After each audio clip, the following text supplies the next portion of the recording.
Good morning and welcome to the daily cyber briefing for Tuesday, the 19th of August. I'm Stephen Ridgway.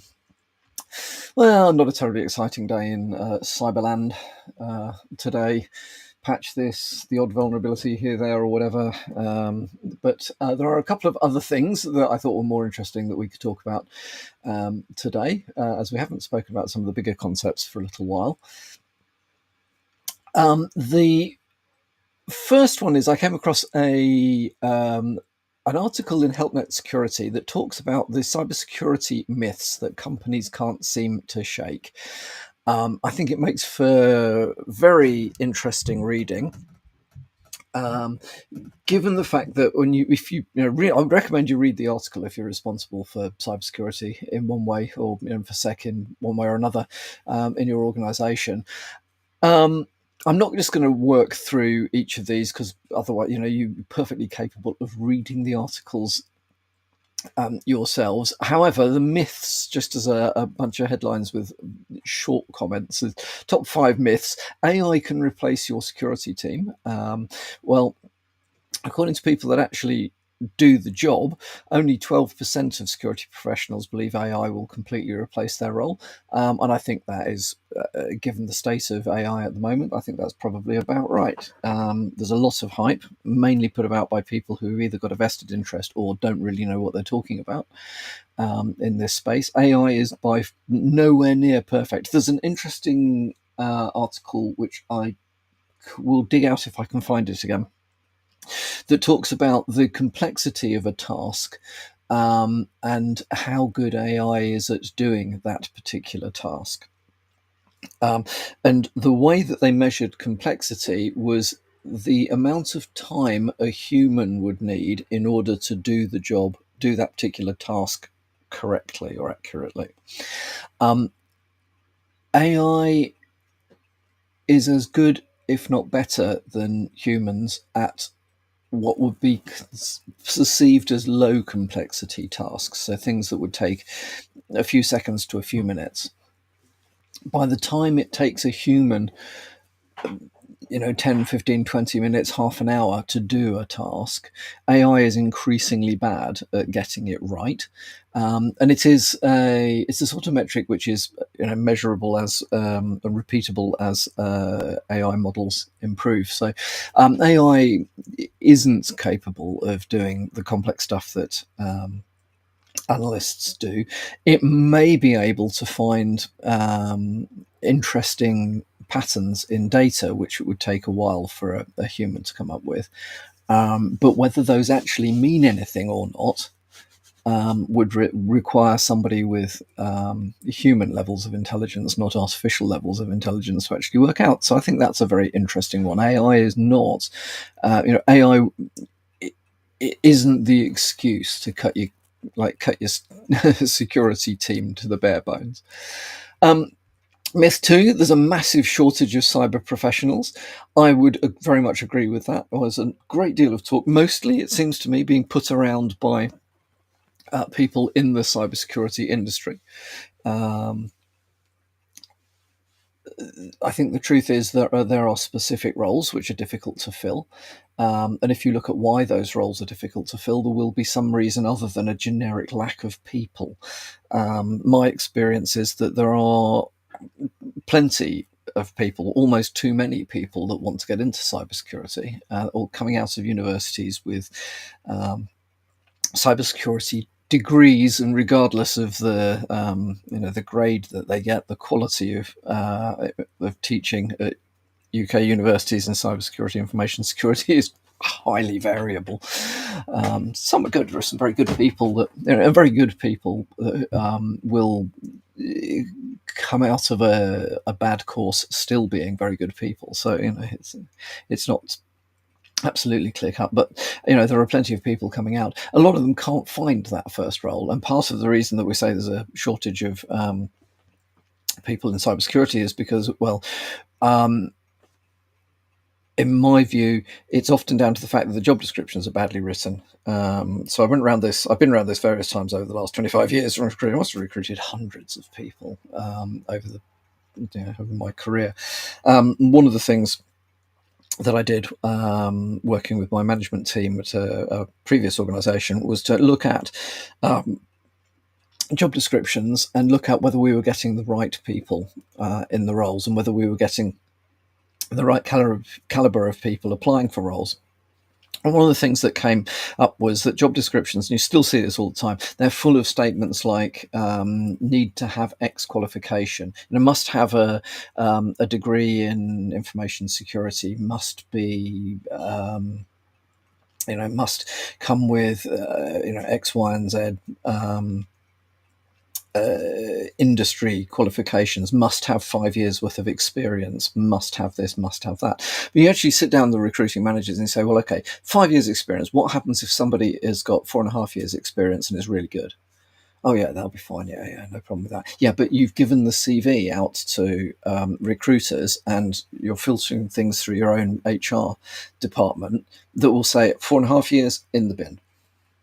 So let's get rid of the years of experience. Okay, qualifications. Well, what if somebody has got a demonstrable excellence in cybersecurity but hasn't got a degree in information security? And I'll put my hand up. I don't have a degree in information security. It didn't exist when I was at university. Oh well, no. I mean, if they've got loads of experience and you can see they've done this, they've done that, right? Okay, but you've given the job description to recruiters and HR that will look at this and say, "Oh, that CV, this person doesn't have a degree in information security," in the bin. So we create an artificial shortage of professionals by writing bad job descriptions. Good job description, by the way, it says this is what your job will be. This is what a typical day will look like. You're going to do the following things. This is what good looks like, as in, if you're doing the job well, these are the sorts of things that will mark you out as having done the job well. And probably even more importantly than either of those two things, this is the fit with the organisation. We need people who will be what characteristics of a person is going to fit in well with the team, is going to fit in well with the company culture, and is going to actually do that role well. You may have a dynamic organization, but you may be recruiting people who are in a rather old terminology, completer finishers, because you've got a whole load of people that just, they're eggheads off there doing all sorts of really fantastic good stuff, but you need people who can just deliver things. So you've got to be clear about what the job entails, what good looks like, and what kind of fit is going to work within your organization. Because most people who are unhappy in their role are actually unhappy because of fit with company culture more than anything else. Anyway, that's another story. So do we have a massive shortage of cybersecurity professionals? No. Do we create a situation that makes it look like that? Yes, we do. So myth 3, deep fakes are just for entertainment. Well, we know that when we talked about it yesterday. Deep fakes are being used for all sorts of things, especially in financial scamming at the moment. So that is considerably worrying. Cyber insurance is a safety net for any breach. Well, it certainly isn't. You really need to understand the details in the clauses of your policy. Are you aware, for example, that most policies exclude attacks that are linked to nation state actors? And by the way, it's the insurance company that decides whether the attack is linked to a nation state actor, not you. Right? You don't get a say in that. It also, increasingly, we're seeing policies that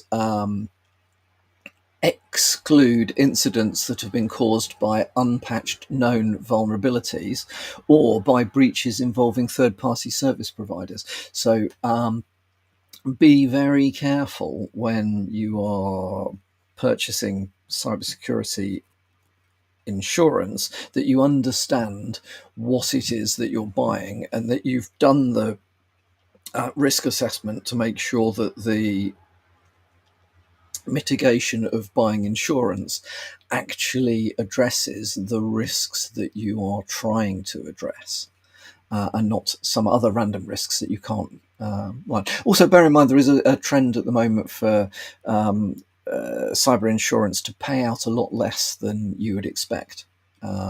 So make sure you understand very clearly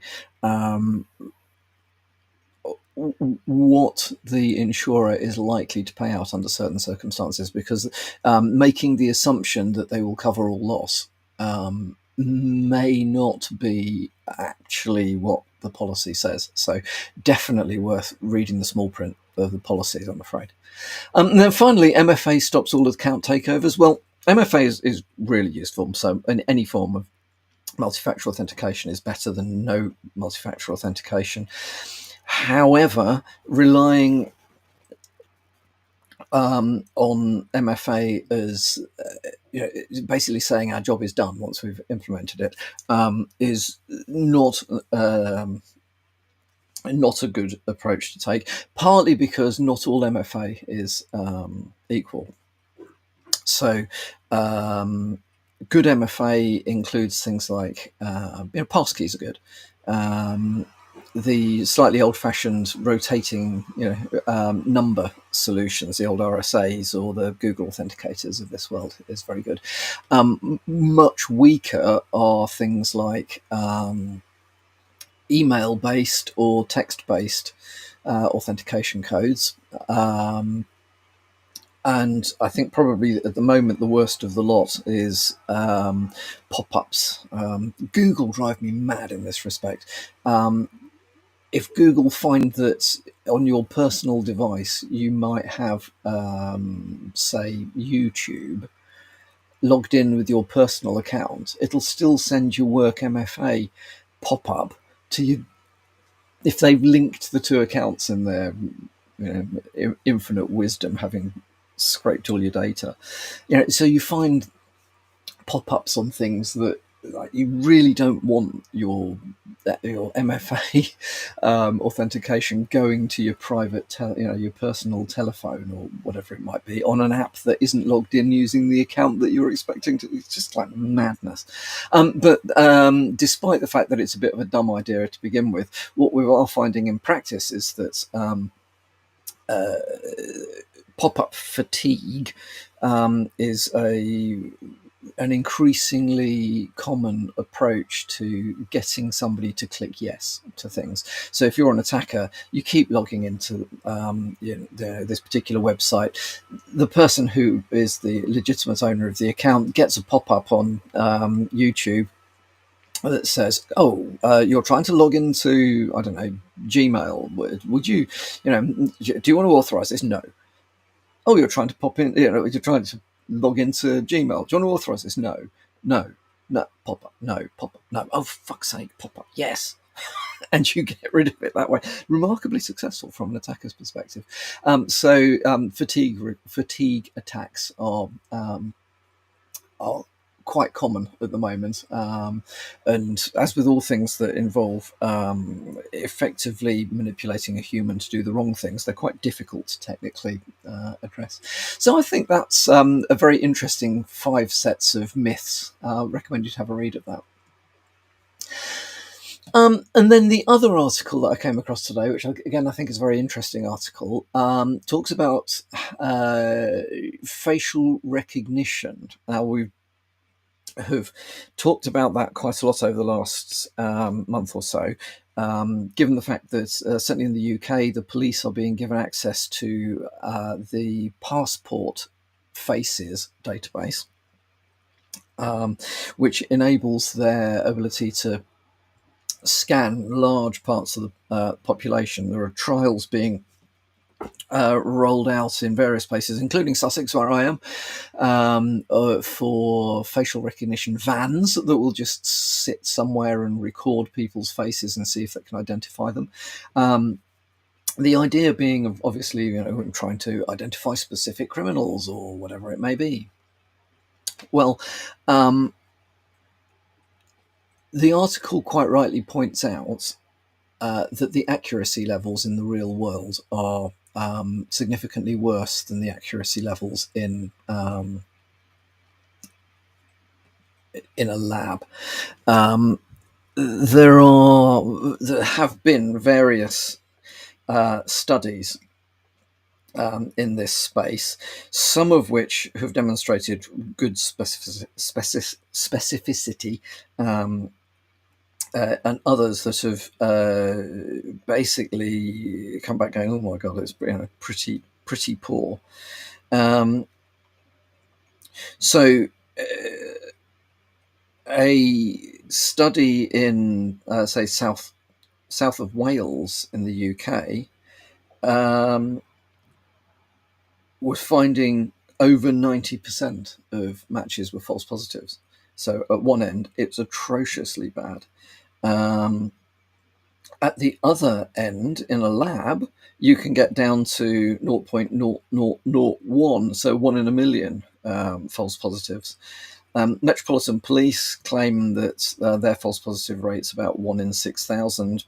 Police Scotland claim is 1 in 40,000. But you've got to bear in mind that that's the police marking their own homework. So they're deciding whether they're a good match, an accurate match or not. So I wouldn't take that too seriously. Interestingly, NIST doesn't provide standards for this stuff. However, they have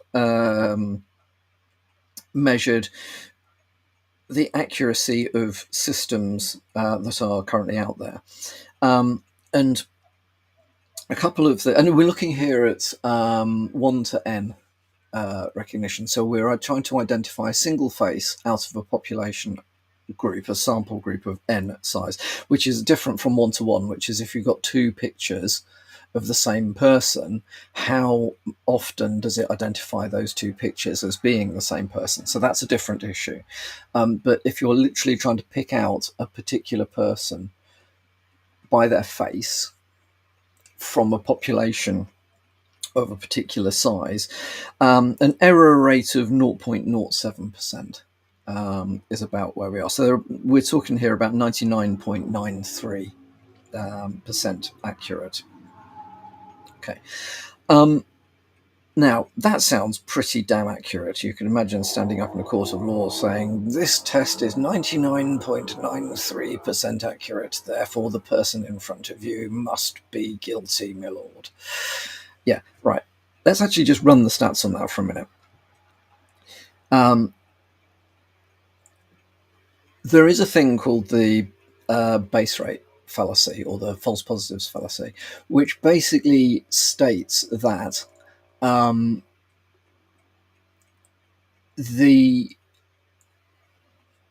there is a human tendency to ignore the fact that a small false positive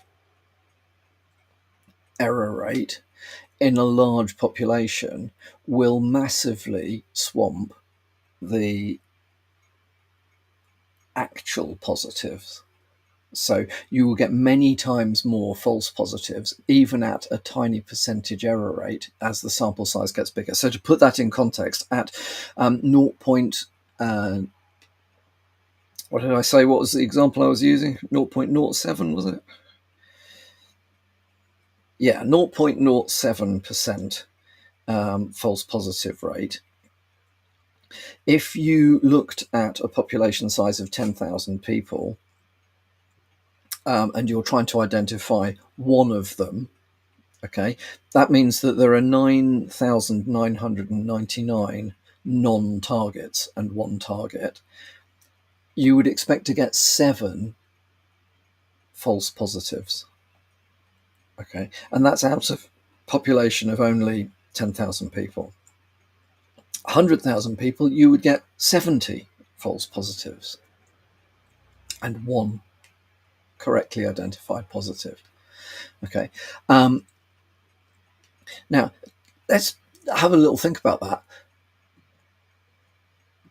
If then you are looking at the number of people that cross London Bridge per day, that's about 50,000 people. Okay. So you're therefore, if you were trying to identify one criminal crossing London Bridge, you would identify 350 innocent people plus 1 criminal. And that's in one day. Now you imagine how that scales up across many days. you see what I mean? It all of a sudden you're getting thousands of false positives for every correctly identified positive that's in there. So we've got to be very careful to actually understand how this sort of stuff works. So what looks like is starting out with it's an absolutely tiny percentage of errors, and you end up being 350 times more likely to be wrong than right when you're looking at people crossing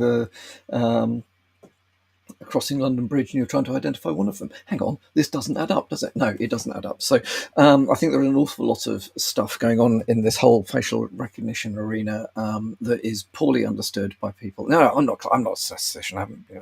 I've done a modicum of stats. I used to be a scientist. I has to pick up a certain amount of stuff. So